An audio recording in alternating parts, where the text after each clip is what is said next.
విశాఖలో అభివృద్ధికి ప్రధాన పాత్ర పోషిస్తున్న దక్షిణ నియోజకవర్గ ప్రజల సమస్యల పట్ల పోరాడుతున్న కాంగ్రెస్ ఎమ్మెల్యే అభ్యర్థి వాసుపల్లి సంతోష్ ప్రచారంలో దూసుకుపోతున్నారు. నియోజకవర్గ ప్రజల మనస్సుల్లో ఉన్న బాధలను, సమస్యలను పరిష్కార వేదిక కాంగ్రెస్ ప్రభుత్వం రాబోతుందని కాంగ్రెస్ సౌత్ ఎమ్మెల్యే అభ్యర్థి వాసుపల్లి సంతోష్ తెలిపారు. వైఎస్ఆర్ రాజశేఖర్ కుమార్తె వైఎస్ షర్మిలపల్లి ఆంధ్రాలో రాజన్న రాజ్యం రావాలని, షర్మిల అడుగుజాడల్లో ఆంధ్ర అభివృద్ధికి కృషి చేస్తామని ప్రచారంలో అశేష మహిళా మూర్తులతో తన ప్రచారం ప్రతి గడపకు చేరుతుందని, ప్రతి చిన్న తరహా, మధ్య తరహా కార్మికుల సమస్యల వెనుక కాంగ్రెస్ ప్రభుత్వం పోరాటం చేస్తుందని ప్రచారంలో తన గళం విప్పుతూ ప్రచారంలో తెలిపారు.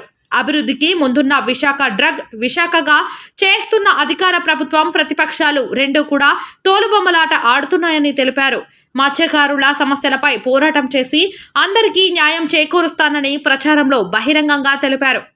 కేంద్రంలో కాంగ్రెస్ పార్టీ అధికారంలోకి వచ్చాక నిరుద్యోగులకు యువ న్యాయం, మహిళలకు నారీ న్యాయం, వ్యవసాయం, రైతు న్యాయం, మహిళా రిజర్వేషన్లకు సమాన వాటా న్యాయం, కార్మికులకు శ్రామిక న్యాయం పథకాలు ప్రతి గడపకు చేరుతాయని నియోజకవర్గ ప్రజలను తెలిపారు.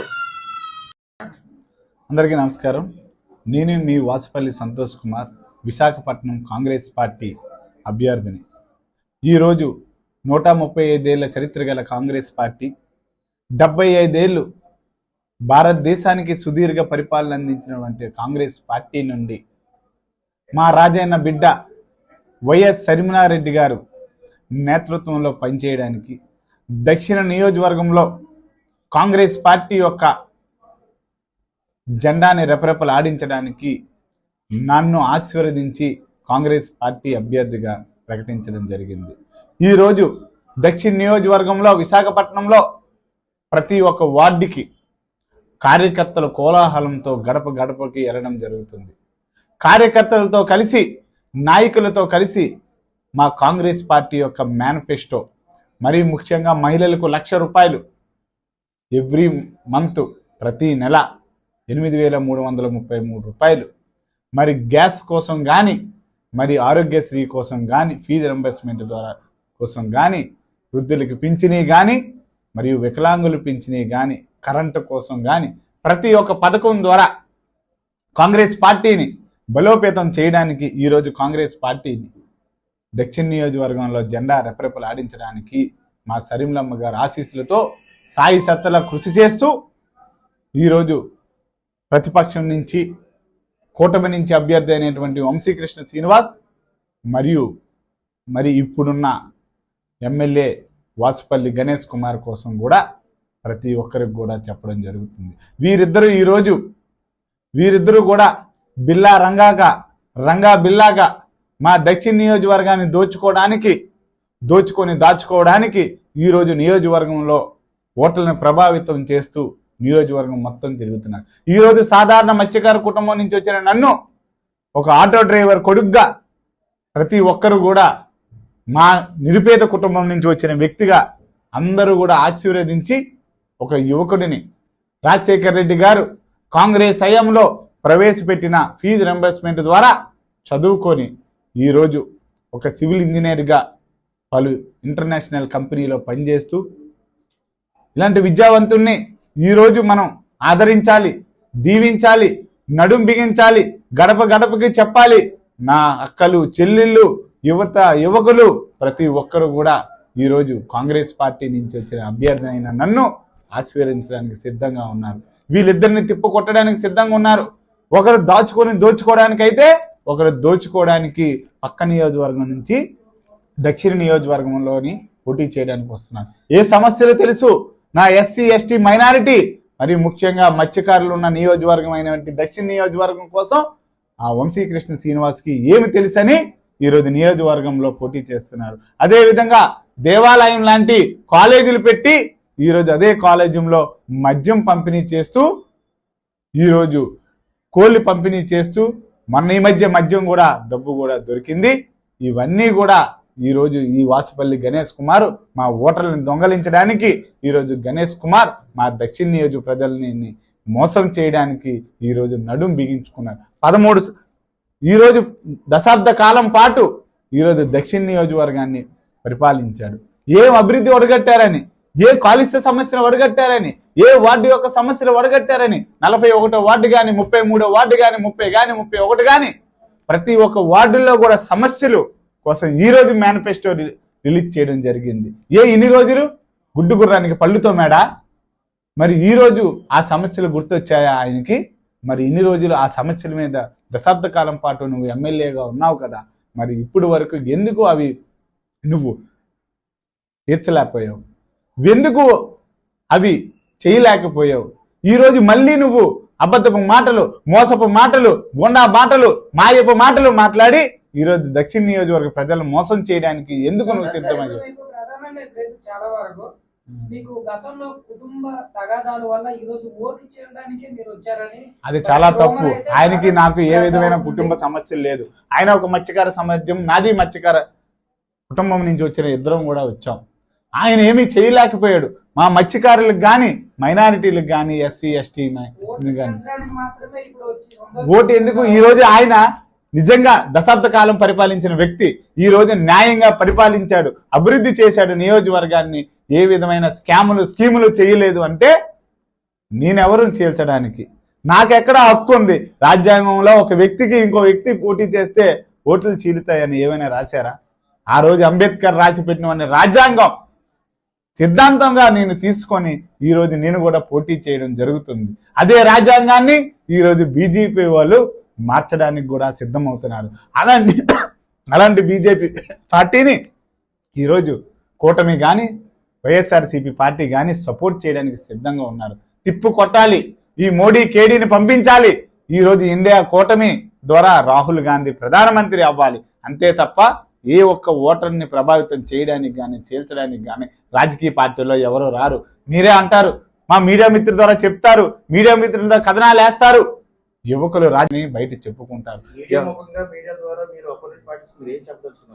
అదే నేను చెప్తున్నాను. మీ ఇద్దరు కూడా వాసుపల్లి గణేష్ కుమార్, వంశీకృష్ణ శ్రీనివాస్, నీకు కూడా రాజకీయ అనుభవం ఉంది. వంశీకృష్ణ శ్రీనివాస్కి 10 దశాబ్ద కాలం పాటు నువ్వు కూడా ఉన్నావు రాజకీయాల్లో ఎమ్మెల్యేగా. ఈ రోజు ఎమ్మెల్సీగా ఉన్న వంశీకృష్ణ శ్రీనివాస్ ఈ రోజు మా నియోజకవర్గ ప్రజలకు ఏమి చేయాలనుకుంటున్నారు? ఏమి డిక్లరేషన్ ఇస్తున్నారు? మా నిరుపేద కుటుంబాల కోసం ఏం ఉపాధి హామీ కల్పన తీసుకోవాలనుకుంటున్నారు? ఈ రోజు ప్రజలకి తెలియజేయాలి. నేనైతే మరీ ముఖ్యంగా యాజ్ ఎ సివిల్ ఇంజనీర్, నేను సివిల్ ఇంజనీర్ పొల్యూషన్ కోసం కానీ, హార్బర్ మరమ్మతులు కానీ, మరి డ్రైనేజ్ కానీ, ఏ విధమైన కన్స్ట్రక్షన్ పనులున్నా విత్-ఇన్ 6 months లో అన్ని వార్డులు కూడా క్లియర్ చేస్తాను. నాకున్న నాలెడ్జ్ ప్రకారం, నాకున్న ఎక్స్పీరియన్స్ ప్రకారం. ఇంక ఏ విధ ప్రధాన సమస్య అయిన కాలుష్య సమస్య, అండర్ గ్రౌండ్ కాలుష్య సమస్యను తీరుస్తాను. అండర్ గ్రౌండ్ సిస్టమ్స్ తీసుకొస్తాను. ఈ యొక్క బొగ్గు సరఫరా బయటికి రాకుండా తీసుకొచ్చే బాధ్యత నాది. యాజ్ ఎ సివిల్ ఇంజనీర్ నేను 14 కంట్రీలు తిరిగాను, 14 దేశాలు తిరిగాను. ప్రతి ఒక్క దేశంలో స్వచ్ఛ శ్యామలంగా ఎక్కడో కూడా పొల్యూషన్ లేకుండా ఉంది. అక్కడ ఎందుకు ఉంటుంది, ఇక్కడ ఎందుకు ఉండదు అనే ఒక మేధావి సదస్సు పెడతా, అందరికి కూడా కూర్చోబెట్టి మాట్లాడతా, ప్రధాన సమస్యల మీద చర్చిస్తాం, రాసుకుంటాం, ఎంఓఎం చేసుకుంటాం. ఆ సమస్యలని విత్-ఇన్ 1 year లో క్లియర్ చేస్తాం.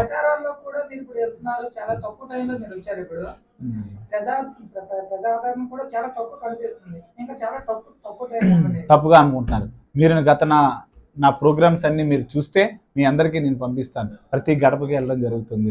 ప్రతి మహిళ కూడా ఈరోజు రాజన్న రాజ్యం, శర్మిలమ్మ గారి నేతృత్వంలో ఇందిరమ్మ పాలన రావాలని ఈరోజు మహిళలు పట్టం కట్టారు. ప్రతి మహిళ కూడా కుంకుమ తీర్థం దిద్దుతున్నారు, హారతలు ఇస్తున్నారు, కాంగ్రెస్ పార్టీని పూర్వ వైభవం తీసుకొస్తున్నామని ఆశీర్వదిస్తున్నారు తప్ప ఎవరు కూడా సుముఖంగా లేరు. ప్రతి ఒక్కరు కూడా మా మేనిఫెస్టో నచ్చింది. మహిళలకు ₹1,00,000 అంటే వాళ్ళు ఆనందపడుతున్నారు. ఈరోజు వాళ్ళ పిల్లల చదువులకు కానీ, భర్తలకి సరిపోయిన జీతాలకి ఇవి తోడైతే వాళ్ళ కుటుంబం చాలా సఖ్యంగా ఉంటుందని చెప్పేసి ప్రతి ఒక్క మహిళ కూడా ఈరోజు మరీ ముఖ్యంగా మహిళలు రాజన్న పాలనలో ఎంత సుశీలంగా ఉన్నారో ఈరోజు మా శర్మిలమ్మ నేతృత్వంలో కూడా ఈరోజు మహిళలు అంత సుశీలంగా ఉంటారని చెప్పేసి మేము మీడియా మిత్రుల ద్వారా తెలియజేసుకుంటాం.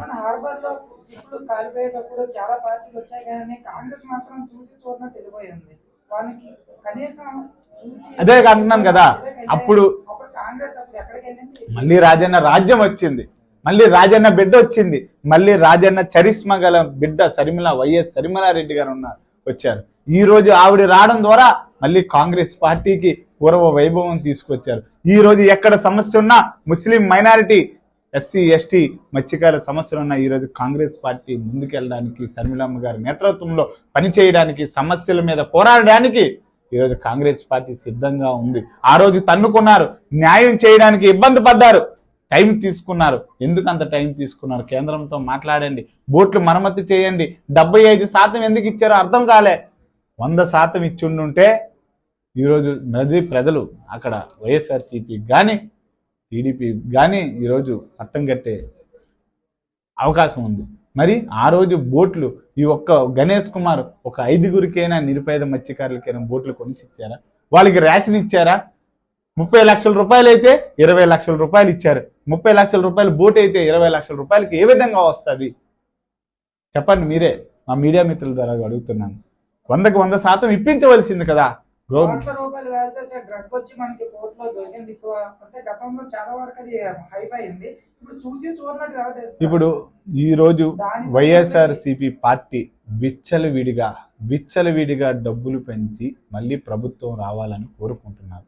ఆ డబ్బు కావాలంటే డబ్బుని ఈరోజు మనం సరఫరా చేయలేరు.